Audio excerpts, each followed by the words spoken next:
Hello guys, सभी को good morning और सभी को जय मां सरस्वती। गाइस, तो आज हम फिर से आप सभी लोगों के लिए लेकर आ चुके हैं इंपॉर्टेंट क्वेश्चन प्रैक्टिस। गाइस, आज की इस क्लास में हम लोग डिस्कस करने वाले हैं फिजिक्स के इंपॉर्टेंट क्वेश्चन और प्रीवियस ईयर क्वेश्चन, मतलब इंपॉर्टेंट प्रीवियस ईयर क्वेश्चन। अभी तक हम लोग इंपॉर्टेंट क्वेश्चन डिस्कस कर, अब हम लोग साथ में प्रीवियस ईयर क्वेश्चन, ताकि धीरे धीरे आपके प्रीवियस ईयर क्वेश्चन की तैयार होते रहे, ताकि आप बोर्ड एग्जाम में बेहतर कर। और दो चार दिन हमने लेक्चर नहीं दे पाया, इसके लिए सॉरी, माफ करिएगा मुझे। ठीक है, तो ऐसा काम में था, बिजी था, नहीं हो पाया। ठीक है, तो फिर से हम लोग रेगुलर करेंगे 6 बजे वाली क्लास, जो कि आपके एग्जाम के लिए और आपके लिए बेहतर है, बेस्ट है। कि आप करोगे तो आपको पता नहीं चलेगा, पूरा सिलेबस याद हो जाएगा। टिक टिक करना पड़ेगा। चलिए स्टार्ट करते हैं गाइस। और स्टार्ट करने से पहले मैं आप सभी लोगों को बता दूं, अगर आप कहीं पे भी कोचिंग कर रहे हैं, नई चीजें समझ में आ रही, तैयारी अच्छी नहीं हो पा रही है, मैं आप सभी लोगों से कहूंगा समय बर्बाद ना करें, शिखर बैच में ज्वाइन कर लें। अल्फा इंस्टीट्यूट ऐप को डाउनलोड करें, जहां पे हम और हमारी पूरी टीम आपको लाइव पढ़ाई जा रही है, लाइव पढ़ा रहे हैं। लाइव क्लासेज हो रही हैं, क्लासेज का पीडीएफ नोट्स दिया जाता है, नोट्स के साथ में डीपीपी और असाइनमेंट होते हैं, ताकि आपको कहीं पे भी भटकना ना पड़े, कोई भी बुक खरीदना ना पड़े। क्लास 11th में भले ही आपकी पढ़ाई नहीं हुई, लेकिन एकदम बेसिक से जीरो लेवल से क्लास स्टार्ट है, वहां पे एकदम स्टार्टिंग से क्लासेज आपको मिल जाएगी, बेहतरीन तैयारी आपको होगी। ऑनलाइन टेस्ट सैटरडे की 3 होती है, ताकि आपकी तैयारी बेस्ट हो सके। मेमोरी चार्ट दिया जाता है, ताकि जो चीजें आप पढ़ें उसे लंबे समय तक याद रख सके लेना। Complete syllabus theory plus important question के साथ में वहां पर बेहतरीन तैयारी आपको कराई जा रही है। अल्फा इंस्टीट्यूट ऐप को डाउनलोड करके आप ज्वाइन कर सकते हैं, सभी सब्जेक्ट की क्लासेस चल रही है वहां पे, आपके लिए काफी बेहतर था। अगर आप किसी कोचिंग में ज्वाइन है, परेशानी हो रही है, तो आप वहां पे मेरी टीम से बात कर लीजिएगा। नीचे नंबर है 930 577 1375।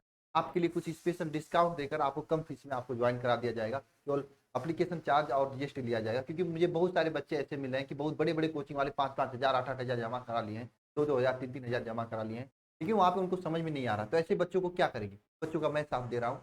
आप आओ, लेकिन एक चीज लेकर आना, पढ़ाई, मेहनत मेहनत करके करना। आप लोग निश्चित रूप से आपकी बहुत ही अच्छी तैयारी हो जाएगी। चलिए स्टार्ट करते हैं आज के क्वेश्चंस को ना। ज्वाइन करने के लिए क्या करना है, आपको अल्फा इंस्टीट्यूट ऐप डाउनलोड करना है, वहां से ज्वाइन कर सकते हैं। या नीचे नंबर है 930 577 1375 पे कॉल करके जानकारी लीजिए और फिर ज्वाइन कर लीजिए। ठीक है ना। अगर आपके पास रसीद है तो बात कर लीजिएगा, आपको इसमें डिस्काउंट मिल जाएगा। ठीक है, किसी भी कोचिंग का ना, चाहे ऑफलाइन चाहे ऑनलाइन। चलिए यहाँ पे नंबर पहला क्वेश्चन आप सभी लोगों के सामने है कि वैद्युत क्षेत्र की तीव्रता का परिभाषा तथा इसका मात्रक लिखिए। मोस्ट इंपॉर्टेंट क्वेश्चन है, प्रीवियस ईयर में बार बार पूछा जाता है। तो वैद्युत क्षेत्र की तीव्रता क्या होती है, बताओ। वैद्युत क्षेत्र की तीव्रता क्या होती है, बताइए। वैद्युत क्षेत्र की तीव्रता किसे कहते हैं, बताओ। ध्यान देना, और कोई बिंदु मान लीजिए, इस बिंदु पर, इस बिंदु कोई परीक्षण आवेश क्यू रखा गया है, तो इस परीक्षण आवेश क्यू पर लगने वाला बल F, और परीक्षण आवेश क्यू के अनुपात को हम लोग क्या कहते हैं, विद्युत क्षेत्र की तीव्रता कहते हैं। हम लोग क्या कहते हैं, विद्युत क्षेत्र की तीव्रता कहते हैं। तो मेरे प्यारे प्यारे छोटे भाई बहनों, इसका परिभाषा क्या होगा, ध्यान देना सभी लोग इधर से, कि वैद्युत क्षेत्र क्या होता है। वैद्युत क्षेत्र आप सभी लोगों को आ रहा है तो नीचे कमेंट बॉक्स में कमेंट कर दीजिए इसका परिभाषा। वैद्युत क्षेत्र की परिभाषा क्या होती है, किसी परीक्षण आवेश पर लगने वाले बल, किसी परीक्षण आवेश पर लगने वाले बल तथा परीक्षण आवेश के अनुपात को, तथा परीक्षण आवेश के अनुपात को क्या कहते हैं, वैद्युत क्षेत्र की तीव्रता कहते हैं। वैद्युत क्षेत्र की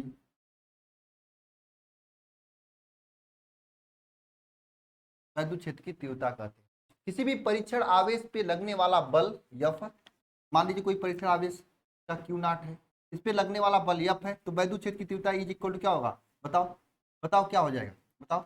परीक्षण आवेश पे लगने वाला बल F तथा आवेश Q का अनुपात हो जाएगा, तो क्या कहते हैं, वैद्युत क्षेत्र की तीव्रता। इसकी मात्रक ज्ञात कर लेते हैं। मात्रक क्या होगा, यहाँ पे ध्यान देना, बल का मात्रक कूलाम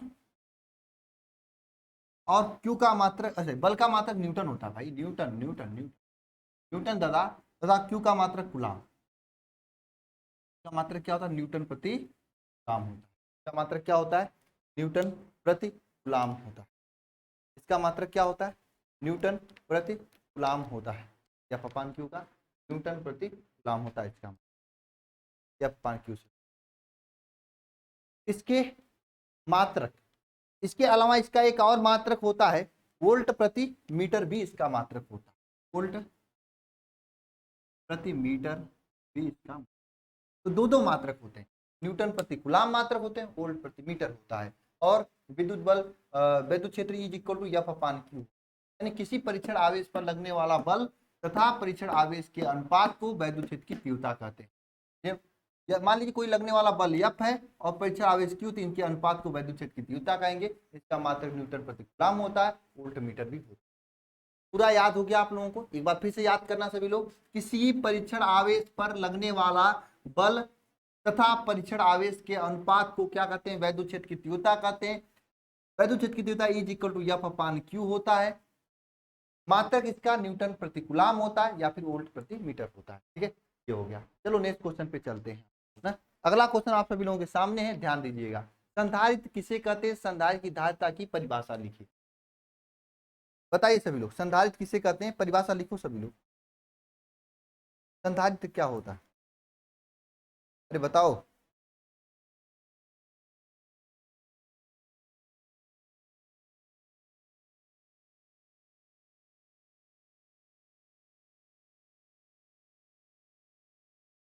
चलिए मैं बताता हूं।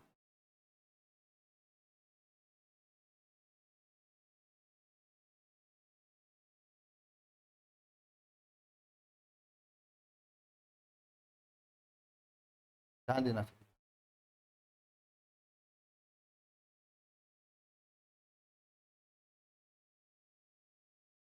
संधारित्र क्या होता है? संधारित्र जो होता है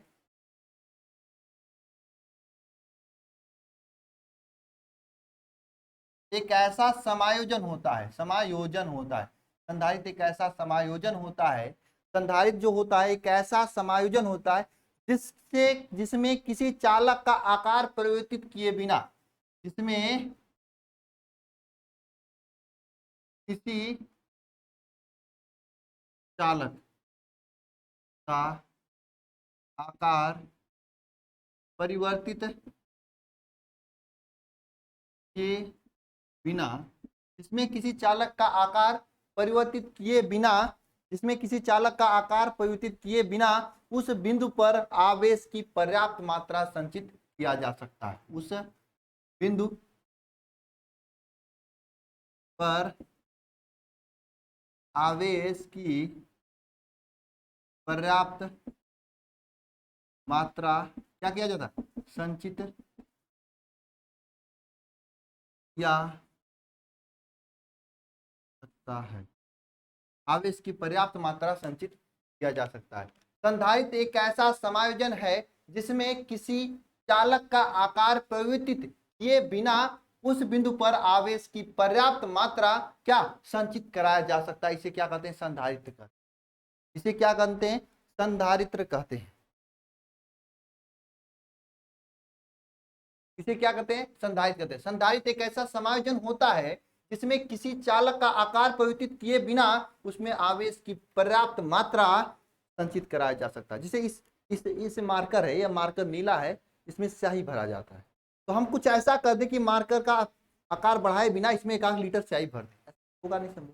तो ये संधारित्र ऐसे ही समायोजन को संधारित्र करते हैं जिसमें किसी चालक का आकार परिवर्तित किए बिना उसमें आवेश के पर्याप्त मात्रा हम लोग क्या कर दें? संचित किया जा सके। ऐसे समायोजन को हम लोग क्या करते हैं? संधारित्र करते हैं। अब संधारित्र की धारिता पूछी जा रही है, तो लिखना सभी लोग संधारित्र की धारिता।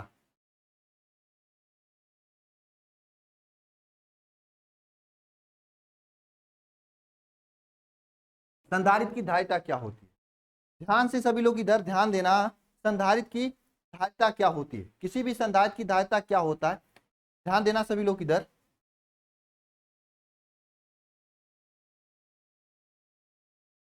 यदि किसी चालक की, यदि किसी चालक की धारिता क्या हो? Q। अगर किसी चालक की धारिता नहीं, किसी चालक का चालक पर आपका विभव V हो तथा आवेश क्या हो, क्यू हो, तो चालक की धारिता क्या होगी, ध्यान देना, C इज इक्वल टू, चालक की धारिता C इज इक्वल टू क्या होगा बताओ, चालक की धारिता C इज इक्वल टू होगा आपका, क्या होगा बताओगे, चालक की धारिता C इज इक्वल टू होगा Q अपान V, चालक की धारिता C इज इक्वल टू होता है Q अपान, आया समझ में, चले आगे।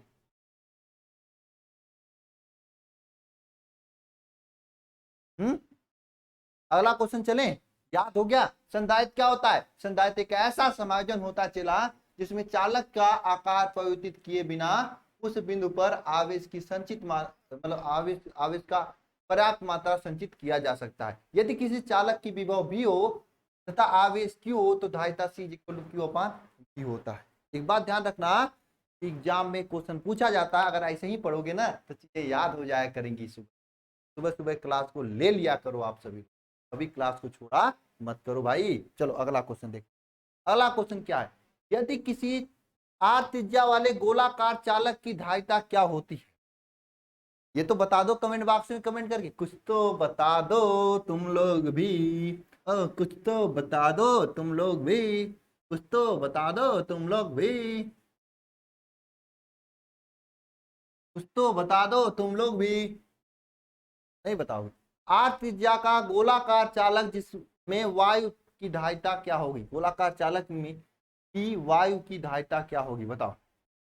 आर त्रिज्या का कोई गोलाकार चालक है, हाँ, उसकी धारिता क्या होगी, एक गोलाकार चालक है ये, इसकी त्रिज्या क्या है आर है, तो इसकी धारिता क्या होगी पता है, धारिता के लिए फार्मूला होता है C equal to 4 pi epsilon naught R, ये चालक की धारिता के लिए formula, C equal to 4 pi epsilon naught R, ये चालक की धारिता के लिए क्या होता है, फार्मूला होता है, सूत्र होता है। यानी आर त्रिज्या का कोई गोलाकार चालक है, उसकी धारिता क्या होती है, C equal to 4 pi epsilon naught R। ठीक है, अगला चलें, अगवा चलें, चलो अगवा चलते हैं, बच के चलो नहीं तो खाई हाय। चलो भाई, किसी चालक की धारिता का मान किन बातों पे निर्भर करता है, ये क्वेश्चन आपसे पूछ रहा है, किसी चालक की धारिता का मान किन बातों पर निर्भर करता है, तो ध्यान देना, चालक की धारिता का मान किन बातों पर निर्भर करता है,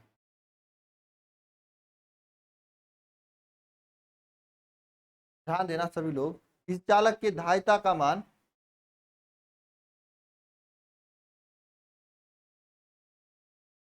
किसी चालक की धारिता का मान जो होता है,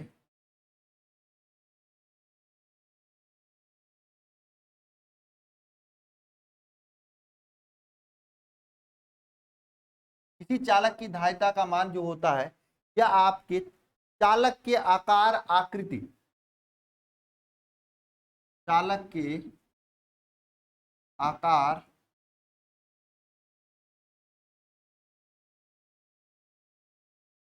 आकृति, चालक के आकार आकृति, चालक के आकार आकृति और चारों ओर के माध्यम पर, और चारों ओर के माध्यम पर निर्भर करता है।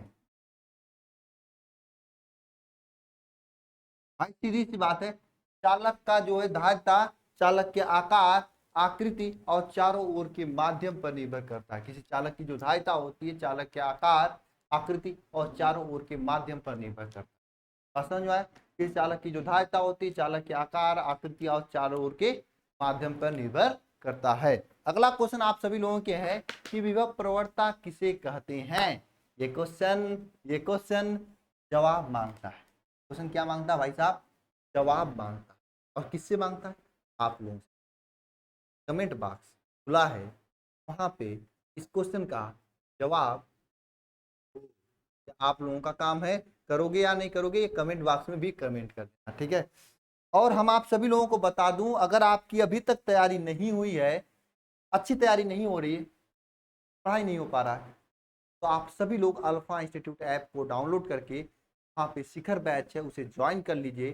मैं बता रहा हूँ ना, वहाँ पे स्टार्टिंग से क्लासेज इतनी बेहतरीन तरीके से चलाई गई हैं, किस तरह से चीज़ें आपको याद, लेकिन मैं चाहता हूं कि गांव के किसी भी बच्चे का साथ कोई नाइंसाफी न हो। गांव में मुझे पता है कि अच्छी शिक्षा नहीं मिलती, अच्छे टीचर नहीं होते, कोचिंग में 2-2, 3-3 हज़ार रुपए फीस देके फंसे होते। फीस तो उनको दियो, फिर भी मैं आपके लिए डिस्काउंट करने के लिए तैयार है, लेकिन आप लोग ज्वाइन कर लो भाई, आप पढ़ लो बस, मैं चाहता ज्वाइन करके पढ़ लो। और आपके पास मोबाइल है तो आप पीछे न हटें, डाउनलोड करें अल्फा इंस्टीट्यूट ऐप, शिखर बैच ज्वाइन करें। वैसे ही मिनिमम फीस है, अगर आप कर लेते हैं, अगर मान लिया फिर भी अगर आप कोचिंग में कहीं ज्वाइन हुई है, कोचिंग का रसीद उसीद है, वहाँ पे पैसा दिए हैं, तो मैं आपको बहुत कम लूंगा पैसा, समझ लो केवल एप्लीकेशन का चार्ज प्लस जीएसटी लूंगा मैं आप, ठीक है। तो आप ऐप को डाउनलोड करें, ज्वाइन करें, या फिर नहीं कर पाते तो नीचे नंबर है 930-577-1375 पे कॉल करें, आपको सब चीज़ें बता दी जाएंगी, समझा दी जाएंगी। हो सकता है कॉल एक बार में रिसीव ना हो क्योंकि प्रॉब्लम है, आप समझ रहे हो ना, हजारों कॉल ले। इसके लिए क्या करना, आपको बराबर कॉल करते रहना है, दोपहर में कर लेना, शाम को कर लेना, सुबह में कर लेना, रात को कर लेना, किसी न किसी टाइम तो रिसीव हो जाएगा, 1-2 दिन में क्या टेंशन है। देखो फीस मैं कम लेता हूँ, तो जब कम लेता हूँ तो कम लोगों को रखता हूँ फोन कॉल के लिए, ये पता है यार कम लोगों को रखूंगा तो फीस कम देना पड़ेगा, नहीं तो किसी को 10-20 हज़ार रुपये महीने देना होगा ना रखने के लिए, ठीक है। यहाँ पे मैम उठा लेती है फोन, हम उठा लेते हैं, सर उठा लेते हैं, कॉलेज वाली मैम, ये सिस्टम, समझिए। चलिए आज की क्लास में बस इतना ही, जिसको ज्वाइन करना है कर लीजिए, बहुत ही अफोर्डेबल है एकदम, कर लीजिए। चलिए आगे चल, ठीक है, आज की क्लास को कंप्लीट करते हैं।